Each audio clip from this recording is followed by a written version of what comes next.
Good afternoon, everyone, and welcome back. This is Daily Trading Analysis with a quick market update for today, 23rd of May, Thursday. As we all know, Nvidia reported earnings yesterday after the close and basically, again, showed no signs of AI slowdown. It beat expectations of everyone. After a 400 increase in data center business, more than 427% in the latest quarter for artificial intelligence processors. So basically, Nvidia's most important clients for its graphics processors are Amazon, Microsoft, Google, Oracle Cloud, and all these are basically squeezing and investing a lot of money into AI data centers. So that's why Nvidia is basically the first stock on AI, because they are producing these AI processors and all these clients are taking advantage of that. So as long as these guys are pushing into data center and improving and investing a lot in getting bigger and bigger data centers for us to take advantage of ChatGPT and all these AI models, Nvidia is going to basically skyrocket.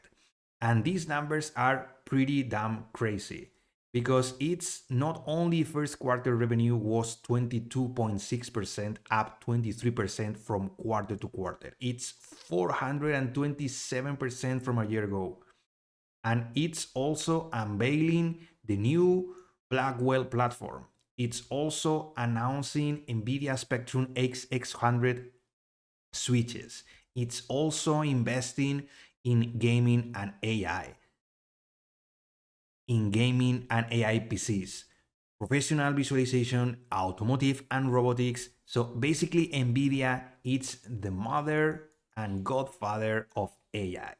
So it's crashing the markets and it's basically pushing the narrative of the stock market and the tech. Nasdaq, it's pretty damn bullish due to AI and it gap up with a lot of margin. It was 0.80% during overnight. And when we are so high into all-time highs, we have to pay attention to all this economic data. Because today is a good example. It's a good example in a day in which we were squeezing higher and higher and higher during the overnight. And all these guys were basically super long and extended into the open. And when we started getting data, we've been unrolling all these positions. The first data that came, basically it was a little bit of a check, is building permits, down 3%. Okay, good data, continuing higher. But then it came initial jobless claims for May. So basically lower than expected, 215,000 on the initial jobless claims. That was a miss. But the big one was the S&P PMI flash for May. This is an estimate, but still, this is new data. And look at this, composite 54 coming from 51, and we were expecting 51. So that's a miss. Manufacturing PMI 50.9, higher than the 50, and we were expecting 50. Also a miss. And this is the big one. Services, remember that's the sticky part of inflation, 54.8. That's a massive, higher than the 51, and we were expecting flat. So all these three numbers basically dump the Nasdaq into the open, and we are now feeling that even though we tried to go higher, we are now basically selling off. So a little bit of patience, because I'm going to review a lot of technicals into this chart. The first thing I would like to tackle is when we are at all-time highs, we need some kind of projections. My projection is from the highs from yesterday to the lows of yesterday.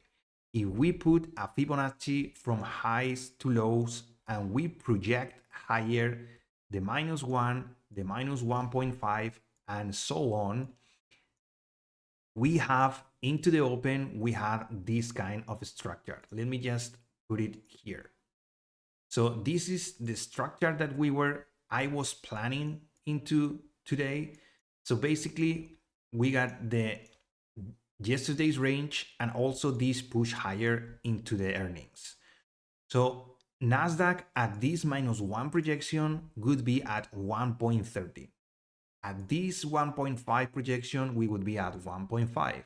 And at 2%, and at -2%, it would be 1.92. We all know that Nasdaq at these highs at almost 2% would be insane, but that's a probability if we continue moving higher. But the bad thing was that basically we were so long into the open, this was the open, that basically a lot of paper hands during the overnight just unrolled their positions and we just sold off since the open.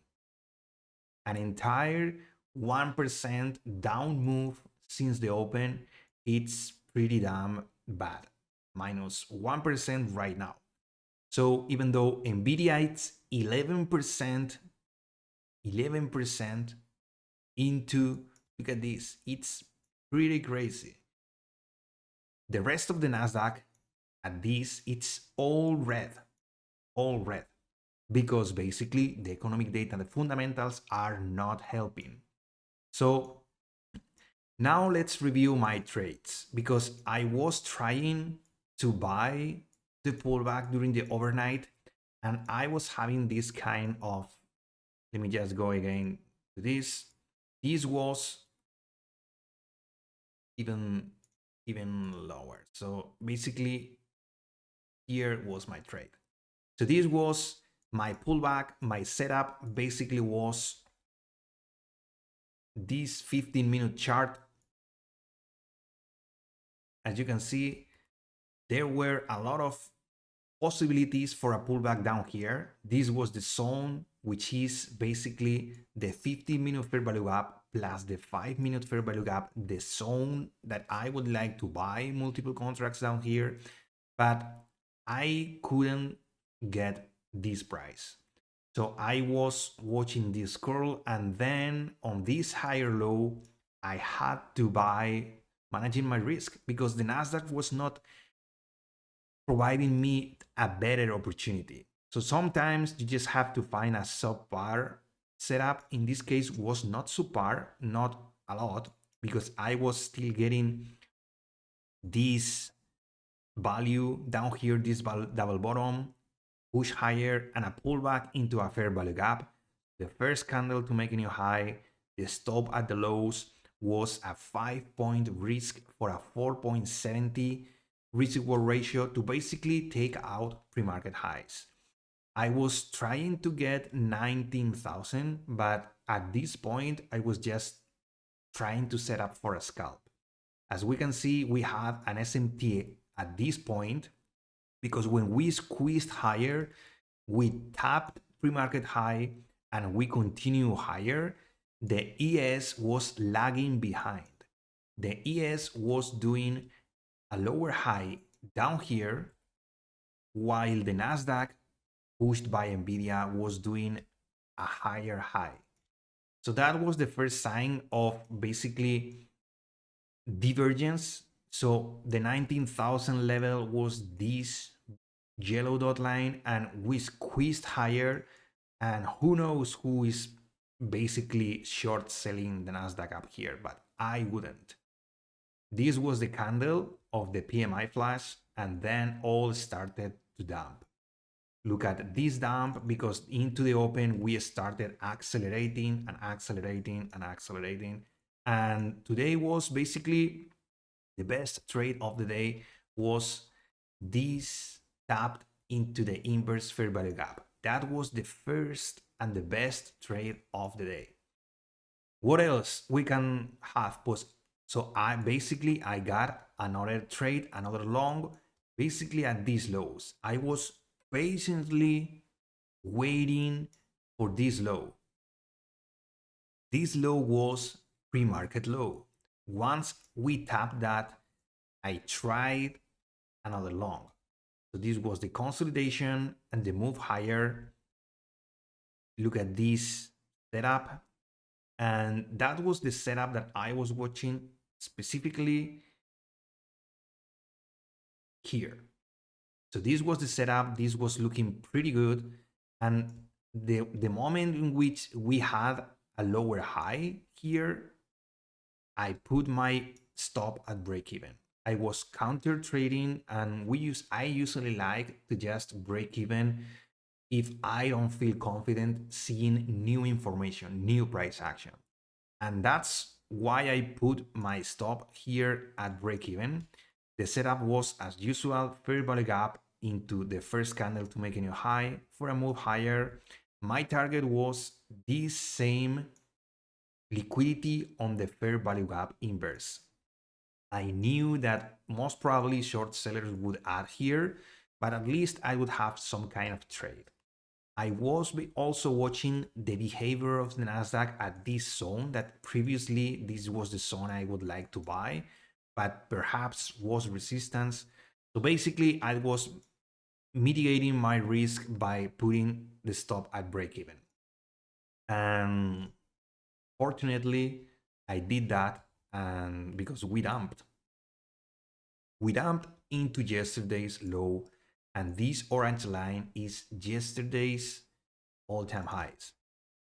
The previous all-time highs was just there. So a couple of setups, we try to do a V reversal here. I never got the opportunity to test this fair value gap. I was waiting for an order here with the stop at low of day for a retest of this zone. That would have been a pretty nice target, and that would have worked, but I never got the opportunity down here. So I missed that trade, but as you can see, we are lacking a little bit of strength here. We are in a zone in which we should have continuing pushing, but we are still being pressured. Short sellers today are quite aggressive and are controlling the market. We are right now at the gap that we had during the overnight. This was the gap. And even though we are putting a higher low down here, I mean, this price action is not good. The Nasdaq fell 1% since the open. And the most interesting thing, apart from Nvidia, is it's in its own world. The rest of the Nasdaq is just feeling the pain because dollar is actually squeezing.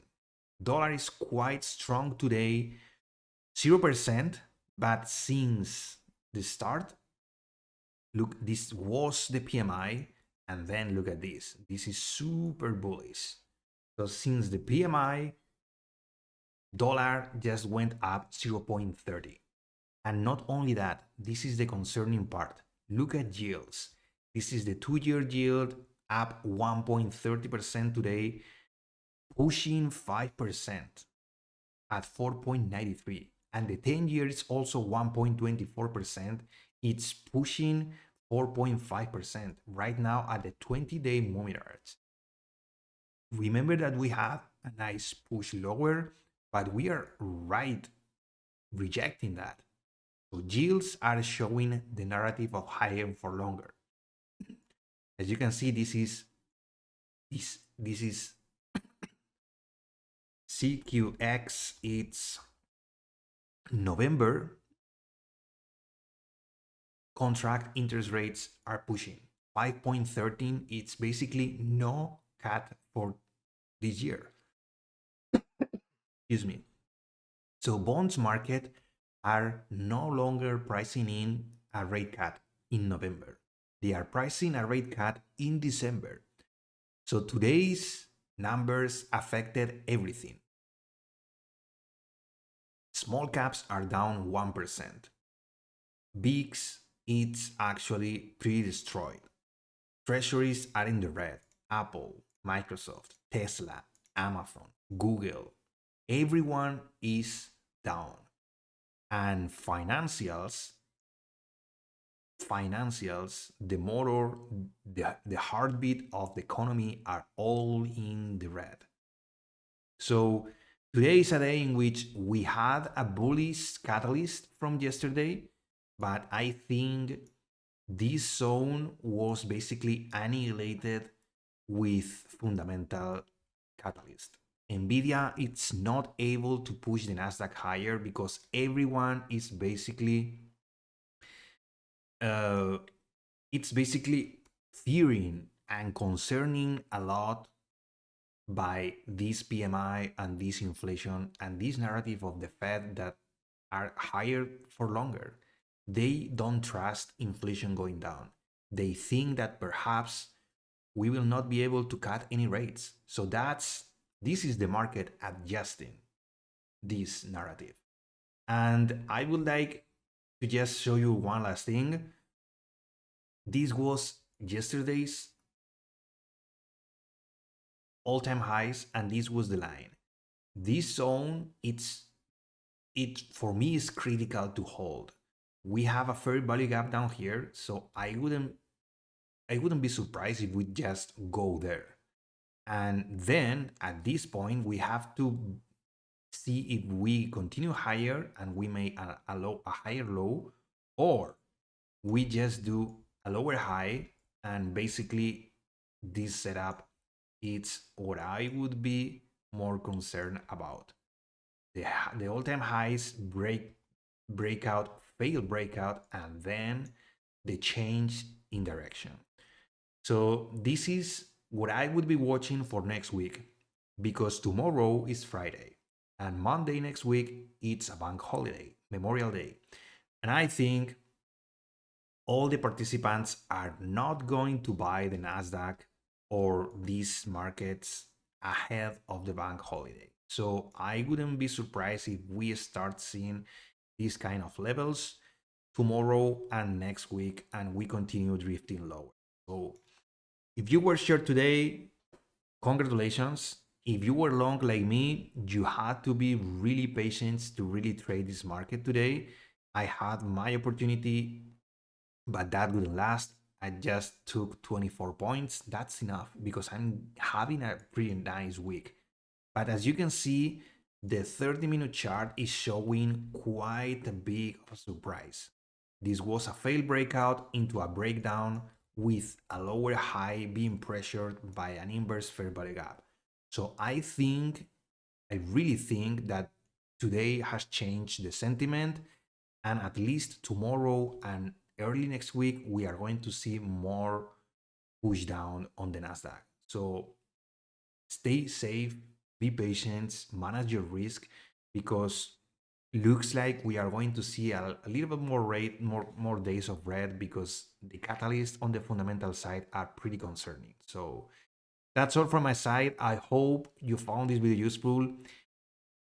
If you did it, please support the channel by giving it a like, subscribe to the channel, because I upload videos like this one every single day for market forecasts, market updates, and market recaps. I appreciate your time as always. Remember that tomorrow is the Friday before a long weekend, Memorial Day on Monday. Don't ruin your week. This looks pretty bearish for now in the short term. Let's see how it behaves tomorrow and how we close today. But Nvidia is not able to really hold this market anymore, because there are some catalysts that are pushing the narrative of higher for longer even farther. So stay safe, everyone, and see you tomorrow.